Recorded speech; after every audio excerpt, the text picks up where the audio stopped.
नमस्कार, मैं हूं आपके साथ में श्वेता गर्ग और आप देख रहे हैं 4TV न्यूज। अब वक्त हो चला है उत्तराखंड की खास खबरों का।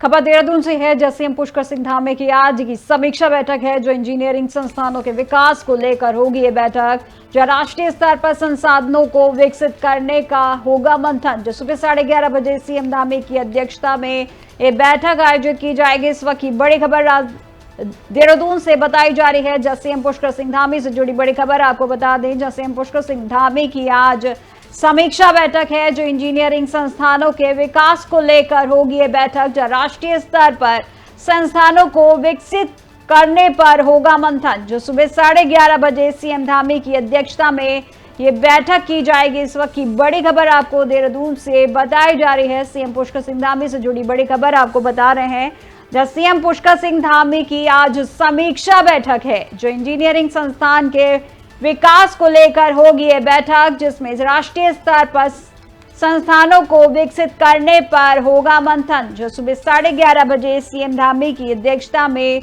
बैठक होगी। देहरादून से इस वक्त की बड़ी खबर आपको बताई जा रही है, जहां पर सीएम पुष्कर सिंह धामी की आज समीक्षा बैठक है, जो इंजीनियरिंग संस्थानों के विकास को लेकर ये बैठक होगी, जो राष्ट्रीय स्तर पर संस्थानों को विकसित करने पर होगा मंथन, जो सुबह 11:30 बजे सीएम धामी की अध्यक्षता में ये बैठक होगी। इस वक्त की बड़ी खबर आपको देहरादून से बताई जा रही है।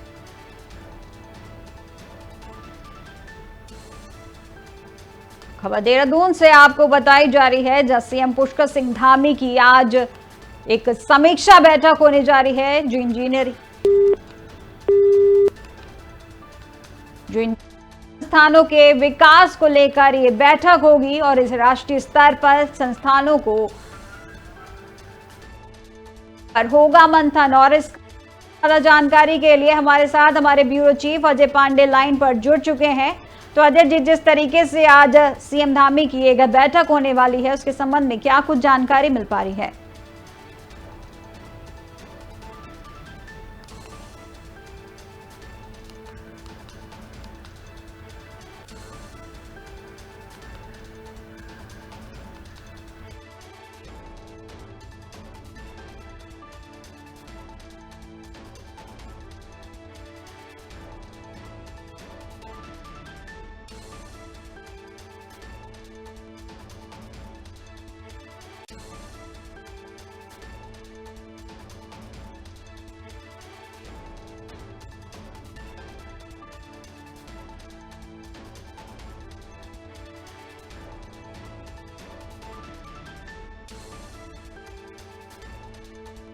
से आपको दिखा रहे हैं, जैसे हम पुष्कर सिंह धामी की आज समीक्षा बैठक है, जो इंजीनियरिंग संस्थानों के विकास को लेकर ये बैठक होगी, जो राष्ट्रीय स्तर पर संस्थानों को विकसित करने पर मंथन होगा, जो सुबह 11:30 बजे सीएम धामी की अध्यक्षता में ये बैठक की जाएगी।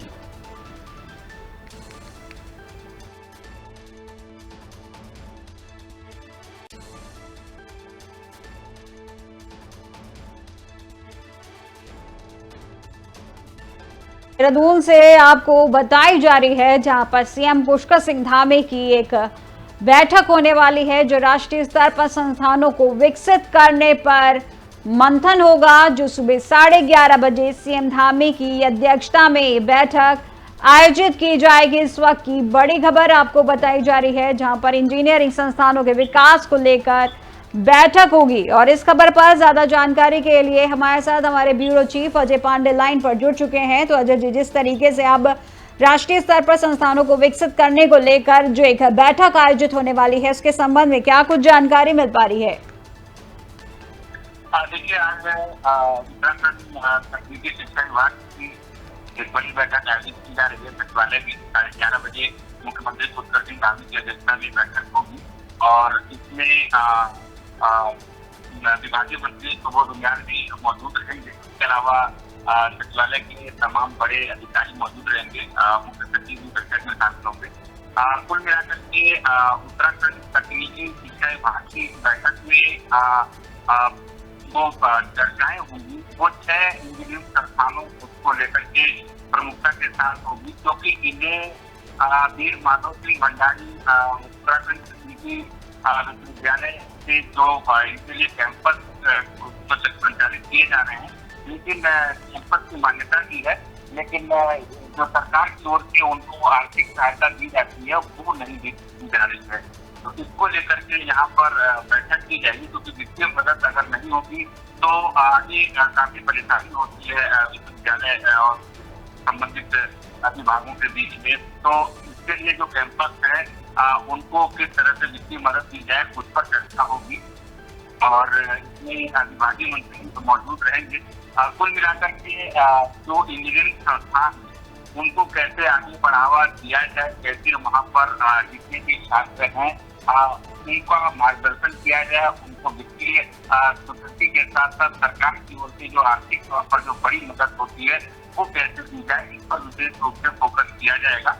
क्योंकि देखिए पिछले कुछ दिनों पहले जो है कुछ ऐसे मामले आए जिसमें उत्तराखंड तकनीकी शिक्षा विभाग में तमाम तरह की खामियां भी देखने को मिली और वीर माधव सिंह भंडारी उत्तराखंड तकनीकी विश्वविद्यालय में डेवलप करने के नाम से कई सारी कमियां यहाँ पर देखने को मिलेगी। तो उसके बाद से मुख्यमंत्री पुष्कर सिंह धामी लगातार इसको लेकर के काफी करने जा रहे हैं और गंभीरता के साथ विभागीय अधिकारियों को निर्देश भी दे रहे हैं। आज बैठक होगी 11:30 बजे में, जिसमें इसी बात को लेकर के समीक्षा की जाएगी कि कैसे हमारे जो इंजीनियरिंग संस्थान है उनको कैसे विकसित किया जाए, उनके विकास को लेकर के बातचीत होगी और राष्ट्रीय स्तर पर इन संस्थानों को कैसे आगे बढ़ाया जाए इस पर विस्तार से चर्चा होगी। उसके बाद मुख्यमंत्री पुष्कर सिंह धामी सभी अधिकारियों को निर्देश देंगे और खास तौर पर जो संबंधित विभाग के मंत्री हैं सुबोध दुनिया वो भी मौजूद रहेंगे और उनसे भी मुख्यमंत्री यही कहेंगे कि समय समय पर विभागों की समीक्षा की जाए और कैसे इंजीनियरिंग संस्थानों को आगे बढ़ाया जाए इस पर चर्चा की जाए और उनको निर्देशित किया जाए। जी बहुत बहुत शुक्रिया अजय जी हमारे साथ इस खबर पर जुड़ने के लिए। तो हमारे ब्यूरो चीफ अजय पांडे जिन्होंने बताया कि सीएम पुष्कर सिंह धामी की आज समीक्षा बैठक है जो इंजीनियरिंग संस्थानों के विकास को लेकर ये बैठक की जाएगी, जिसमें राष्ट्रीय स्तर पर संस्थानों को विकसित करने पर मंथन होगा, जो सुबह 11:30 बजे सीएम धामी की अध्यक्षता में ये बैठक की जाएगी। और अगली बड़ी खबर देहरादून से है, जहां चारधाम यात्रा को लेकर धामी सरकार अलर्ट है, जहां अधिकारियों से सीएम धामी ले रहे हैं फीडबैक। जहां 24 अप्रैल तक यात्रा से जुड़े कार्य पूरे करने के दिए हैं निर्देश, जिसमें 30 अप्रैल से शुरू होगी चारधाम यात्रा, जहां यात्रियों को ना हो किसी प्रकार की कोई दिक्कत, सीएम धामी ने दिए हैं निर्देश। इस वक्त की बड़ी खबर आपको देहरादून से जुड़ी बड़ी खबर आपको बताई जा रही है, जहां चारधाम यात्रा को लेकर धामी सरकार अलर्ट है, जहां अधिकारियों से सीएम धामी ले रहे हैं फीडबैक। जो 24 अप्रैल तक यात्रा से जुड़े कार्य पूरे करने के लिए दिए हैं निर्देश, जहां 30 अप्रैल से शुरू होगी चारधाम यात्रा, जहां यात्रियों को ना हो किसी प्रकार की कोई दिक्कत, इसको लेकर सीएम धामी ने दिए हैं निर्देश। और इस खबर पर ज्यादा जानकारी के लिए हमारे साथ हमारे bureau chief Ajay Pandey line पर जुड़ चुके हैं। तो अजय जी, चारधाम यात्रा को लेकर तैयारियों को लेकर जो सीएम धामी अलर्ट मोड पर बने हुए हैं उसके संबंध में क्या कुछ जानकारी मिल पा रही है, आखिर किस तरीके के निर्देश उन्होंने अपने अधिकारियों को दिए हैं? देखिए श्वेता, चारधाम यात्रा उत्तराखंड की राजनीति का मुख्य बिंदु है और चारधाम यात्रा सुलभ तरीके से संचालित हो, बिना किसी बाधा के संचालित हो, इसको लेकर के मुख्यमंत्री पुष्कर सिंह धामी लगातार अधिकारियों के साथ बैठक कर रहे हैं, उनको दिशा निर्देश दे रहे हैं। 30 अप्रैल को गंगोत्री धाम और यमुनोत्री धाम के कपाट खुलने के साथ चारधाम यात्रा की शुरुआत हो जाएगी। 2 मई को केदारनाथ धाम और 4 मई को बद्रीनाथ धाम के कपाट खुलेंगे। इसके साथ साथ जो तमाम तैयारियां हैं उसको लेकर के सभी संबंधित जो विभाग हैं वो अपने अपने स्तर से जुटे हुए हैं। विद्यार्थियों को किसी तरह की कोई दिक्कत न हो पर विशेष तौर पर फोकस किया जा रहा है। उनको कहाँ बीच बीच में रोकना है, किस तरह से उनका रजिस्ट्रेशन की प्रक्रिया चल रही है, इसके साथ साथ उनके स्वास्थ्य को लेकर के कैसे फोकस किया जा रहा है। एसओपी जो जारी की गई है विभिन्न भाषाओं में, विभिन्न प्रदेशों से जब जो लोग आएंगे तो उनके प्रदेशों तक एसओपी कैसे भेजी जाएगी, इन सारे तमाम विषयों को लेकर के लगातार अधिकारी एक दूसरे के साथ समन्वय बना करके काम कर रहे हैं जी। और अब तक 19,30,000 से अधिक श्रद्धालुओं ने रजिस्ट्रेशन करा लिया है और समय समय पर चाहे मंडलायुक्त की बात करें, चाहे 4 IAS अधिकारियों को, जो वरिष्ठ IAS अधिकारी है, सचिव स्तर के अधिकारी है, उनको चारों धामों की जिम्मेदारी दी गई है कि वो यात्रा का संचालन व्यवस्थित तरीके से कराने के लिए वो मौके पर जाए और अधिकारियों के साथ समन्वय बनाकर काम करें। कुल मिलाकर अजय जी, अभी तक कितने प्रतिशत तक का काम इसमें पूरा हो चुका है? जो चारधाम यात्रा की जो तैयारियों को लेकर जो काम चल रहा है, वो अभी तक कितने प्रतिशत तक का काम पूरा हो चुका है? देखिए, जिस तरह से अधिकारी बातचीत कर रहे हैं, जिस तरह से मुख्यमंत्री उनसे फीडबैक ले रहे हैं, बैठक हो रही है, कुल मिलाकर 30 तारीख का समय है, 30 तारीख से यात्रा शुरू हो जाएगी। तो उससे पहले ही तीर्थयात्री यहाँ पर पहुंचने शुरू हो जाएंगे। 28 अप्रैल को तीर्थयात्री यहाँ टिकट से आगे बढ़ना शुरू हो जाएंगे। तो ऐसे में काफी कम समय बचा हुआ है और अब जल्द से जल्द तीर्थयात्रियों को उनके ठहरने के लिए किस तरह की व्यवस्था हो, कैसे आवागमन का साधन व्यवस्थित तरीके से हो, कैसे रजिस्ट्रेशन की प्रक्रिया और कैसे बढ़ाई जाए, इसको लेकर लगातार फीडबैक अधिकारी एक दूसरे से ले रहे हैं। लेकिन अगर हम यात्रा के पड़ावों की बात करें या निर्माणों की बात करें, तो लगभग सभी कार्य यहाँ पर पूरे करने के काबिज किए जा रहे हैं संबंधित विभागों की ओर से।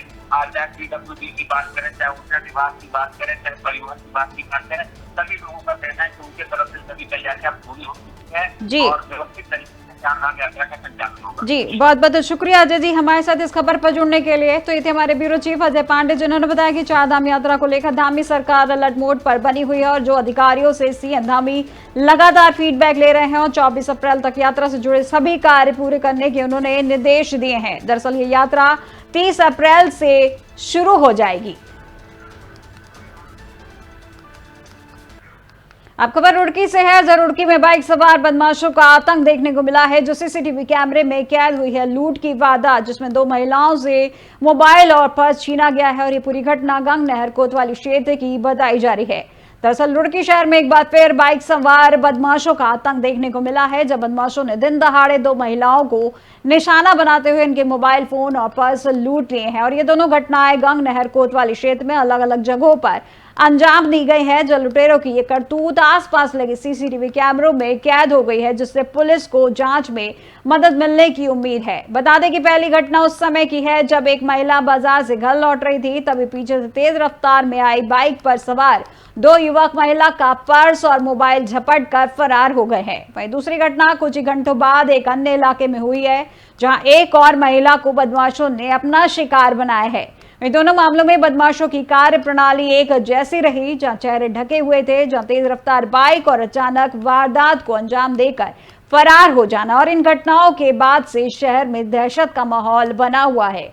स्थानीय लोगों ने सुरक्षा व्यवस्था पर सवाल खड़े किए हैं और वहीं पुलिस महकमे में इन वारदातों से हड़कंप मचा हुआ है, जहां पुलिस का कहना है कि जल्द ही आरोपियों को गिरफ्तार कर लिया जाएगा। फिलहाल पीड़ित महिलाओं के बयान दर्ज किए जा चुके हैं और मामले की जांच तेज कर दी गई है।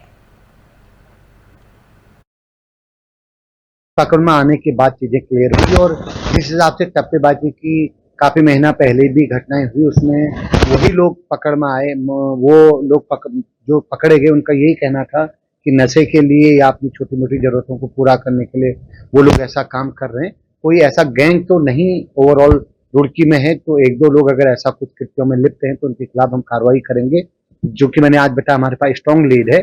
तो कल तक पहाड़ों की रानी मसूरी इन दिनों सीवरेज की गंभीर समस्या से जूझ रही है, जहां शहर के कई इलाकों में सीवरेज चैम्बर ओवरफ्लो हो रहे हैं। वहीं कई जगहों पर सीवरेज लाइनें क्षतिग्रस्त हो चुकी हैं और इस कारण गंदा पानी सड़कों पर बहते हुए लोगों के घरों तक पहुंच रहा है और गंदगी और बदबू के कारण स्थानीय लोग परेशान हैं। वहीं गर्मी के मौसम में बीमारियों के फैलने का भी खतरा बढ़ गया है, जहां स्थानीय निवासी मोहन पेटवाल और जय गोपाल गर्ग ने बताया कि मसूरी के विभिन्न क्षेत्रों में बहता सीवरेज आवाम समस्या बन चुकी है। वे गंदा पानी सड़कों पर बहते हुए लोगों के घरों में जा रहा है, जिससे उनका जीना मुहाल हो गया है। उन्होंने संबंधित विभागों गढ़वाल जल संस्थान और जल निगम पर लापरवाही का आरोप लगाते हुए कहा कि अधिकारी इस ओर कोई ध्यान नहीं दे रहे हैं, जिससे लोगों में भारी आक्रोश है। उन्होंने मसूरी विधायक और कैबिनेट मंत्री गणेश जोशी से भी इस दिशा में कार्रवाई की मांग की है। वह स्थानीय लोगों का कहना है कि 2010 में मसूरी की बढ़ती आबादी और पर्यटन को ध्यान में रखते हुए 93 करोड़ लागत से सीवरेज परियोजना शुरू की गई थी, लेकिन घटिया निर्माण और भ्रष्टाचार के चलते आज हालात बद से बदतर हो गए हैं।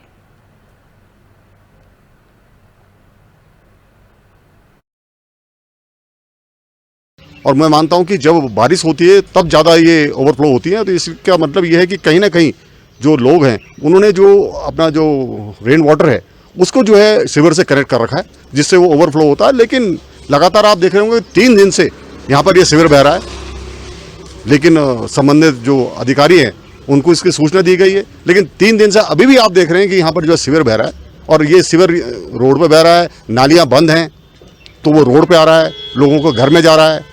आर.के. बर्मा रोड पर 24 घंटे सीवरेज बहता है। मेरा घर किंगरेज में है। मैं देखता हूँ कि एक दिन खुलता है, दूसरे दिन सीवरेज बहता है, बदबू फैलती है। और मॉर्निंग वॉक में जब हम पैदल चलते हैं तो गाड़ी के छींटे हमारे ऊपर पड़ते हैं। ऐसे ही इवनिंग वॉक में भी होता है। मैं रोज किंगरेज से और मेरा घर है वहाँ से मैं पिक्चर पास आर.के. बर्मा रोड पर घूमने आता हूँ और 3-4 जगह तो जो है सड़क पर सीवरेज ना बहे, बदबू फैलती रहती है। 24 घंटे बदबू आती है। जैसे डायमंड ट्री होटल के बगल में, बसंत पैलेस के बगल में 24 घंटे बदबू चलती है। इसी रहा तो मसूरी में बीमारी अवश्य फैलेगी। और ये जो है कि बहुत दुर्भाग्य है मसूरी का कि ऐसी गंदगी फैल रही है। अभी तो पर्यटक सीजन चला भी नहीं है और जब पर्यटक। और अब अगली बड़ी खबर देहरादून से है, जहां देहरादून में 6 मरीजों में डेंगू की पुष्टि हुई है, जो 4 एम्स में भर्ती हैं। जहां देहरादून जिले में डेंगू के मरीजों की संख्या बढ़कर 29 पहुंची है। जहां सीएमओ ने डेंगू वार्ड की परखी है व्यवस्थाएं। जहां स्वास्थ्य विभाग की बड़ी है चिंता। जहां डेंगू से बचाव के लिए लोगों को किया जा रहा है जागरूक। इस वक्त की बड़ी खबर आपको बता दें, देहरादून से जुड़ी बड़ी खबर आपको बताई जा रही है, जहां पर देहरादून जिले में डेंगू के मरीजों की संख्या बढ़कर 29 पहुंची है। बताया जा रहा है कि देहरादून में 6 मरीजों में डेंगू की पुष्टि हुई है और 4 एम्स में भर्ती हैं, जो अब संख्या बढ़कर 29 हो चुकी है। सीएमओ ने डेंगू वार्ड की परखी है व्यवस्थाएं। जो स्वास्थ्य विभाग की बड़ी है चिंता और इसी को लेकर आपको बता दें कि डेंगू से बचाव के लिए लोगों को जागरूक किया जा रहा है। खबर देहरादून से बताई जा रही है। और इस खबर पर ज्यादा जानकारी के लिए हमारे साथ हमारे bureau chief Ajay Pandey line पर जुड़ चुके हैं। तो अजय जी, जिस तरीके से देहरादून में 6 मरीजों की डेंगू की पुष्टि हुई और 4 एम्स में भर्ती है, और वहीं अब ये आंकड़ा बढ़कर 29 हो चुका है, इसके संबंध में क्या कुछ जानकारी मिल पा रही है? आमतौर पर मरीजों जो संख्या है वो सामने आती है।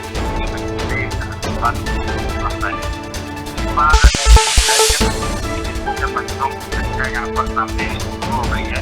लोगों में पाए जा रहे हैं और लगातार आप चला करके लोगों को जागरूक किया जा रहा है, वो अपना बचाव करें और लेकर के लोगों के अंदर जागरूकता रखी है। कई सालों से सामने आ रही है, तो उसके बावजूद सरकारी स्तर पर अगर हम वैज्ञानिक बात करें तो तरफ से तैयार की सबसे पता हुआ कि डेंगू के जो मरीज हैं वो कई आने शुरू हो जाएंगे। हालांकि अब जैसे मरीजों की संख्या बढ़ रही है, अस्पतालों के प्रबंधन से ये काम किया जा रहा है और मेडिकल कॉलेज अस्पताल उपाध्याय कोऑर्डिनेशन हॉस्पिटल और गांधी शताब्दी जिला अस्पताल बनाया गया है, जहाँ पर भी तैयारी की जा रही है। डेंगू वार्ड बनाए गए हैं, और अस्पताल में भी डेंगू वार्ड बनाए गए हैं। इसके अलावा वहाँ पर भी डेंगू वार्ड है, वहाँ पर भी डेंगू मरीज जा रहे हैं। इसके अलावा कई मरीज हैं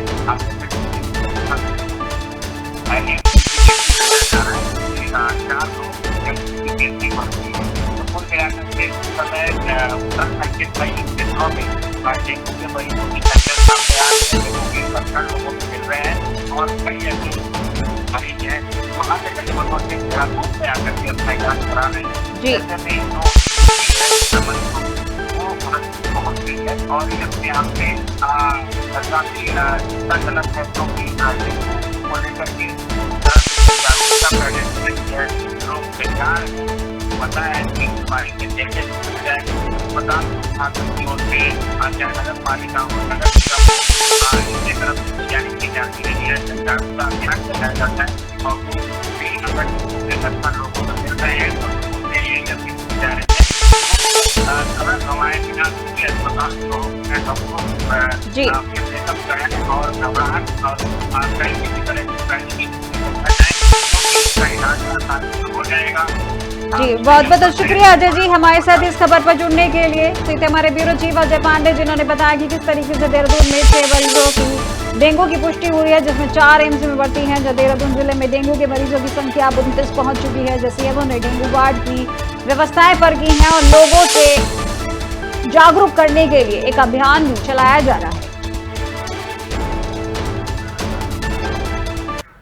खबर उधम सिंह नगर से है, जहां राजमार्ग चौड़ीकरण में बाधक बनी है अवैध मजार को हटाया गया है। जब अवैध मजार को हटाने से पहले उन्हें नोटिस जारी किया गया था, जब प्रशासनिक कार्रवाई में हटाया गया है उक्त अवैध संरचना। दरअसल उधम सिंह नगर जनपद में रुद्रपुर में राष्ट्रीय राजमार्ग चौड़ीकरण के कार्य में बाधक बनी अवैध मजार को प्रशासनिक कार्रवाई के तहत हटा दिया गया है और यह मजार इंदिरा चौक क्षेत्र में स्थित थी, जिसे हटाने से पूर्व संबंधित पक्ष को नोटिस जारी किया गया था।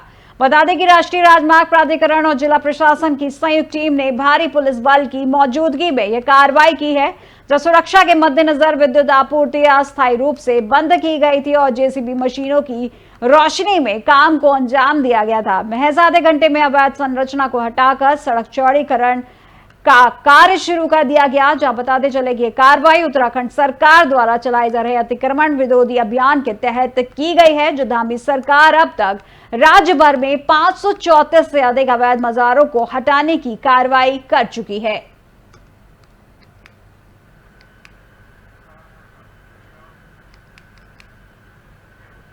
खबर देहरादून से है, जहां चारधाम यात्रा व्यवस्थाओं की समीक्षा विनय शंकर पांडे ने की है, जहां ऑनलाइन पंजीकरण सीमा बढ़ाए जाने को लेकर उन्होंने निर्देश दिए हैं। वहीं पंजीकरण केंद्रों की स्थापना पर उन्होंने सहमति जताई है। दरअसल देहरादून के गढ़वाल मंडलायुक्त विनय शंकर पांडे ने चारधाम यात्रा 2025 की तैयारियों को लेकर गहन समीक्षा की है और इस दौरान उत्तरकाशी, रुद्रप्रयाग और चमोली जिले के होटल व्यवसायियों और अन्य संबंधित स्टेक होल्डर्स के साथ बैठक आयोजित की गई। जहां बैठक में यात्रा को सुगम और व्यवस्थित बनाने के लिए विभिन्न सुझावों पर चर्चा की गई है। जहां मंडलायुक्त ने इस वर्ष चारधाम यात्रा के लिए ऑनलाइन पंजीकरण की सीमा को 60% से बढ़ाकर 75% करने के निर्देश दिए हैं, जबकि ऑफलाइन पंजीकरण की सीमा अब 25% रहेगी और इसके साथ ही प्रत्येक धाम के मार्ग पर एक पंजीकरण केंद्र स्थापित करने के निर्देश भी दिए गए हैं, जिससे यात्रा के दौरान यात्रियों को पंजीकरण में सुविधा मिल सके। वहीं गढ़वाल मंडलायुक्त ने कहा है कि यात्रा मार्गों पर पंजीकरण केंद्रों की स्थापना से भीड़ को नियंत्रित करने और व्यवस्थाएं बनाए रखने में मदद मिलेगी।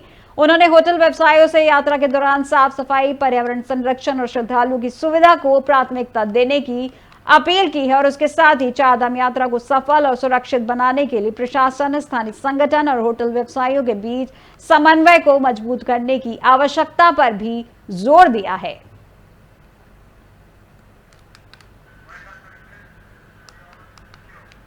उत्तराखंड की अब तक की खबरों में फिलहाल बस इतना ही और देश दुनिया की तमाम जानकारी के लिए देखते रहिए 4 TV न्यूज। नमस्कार।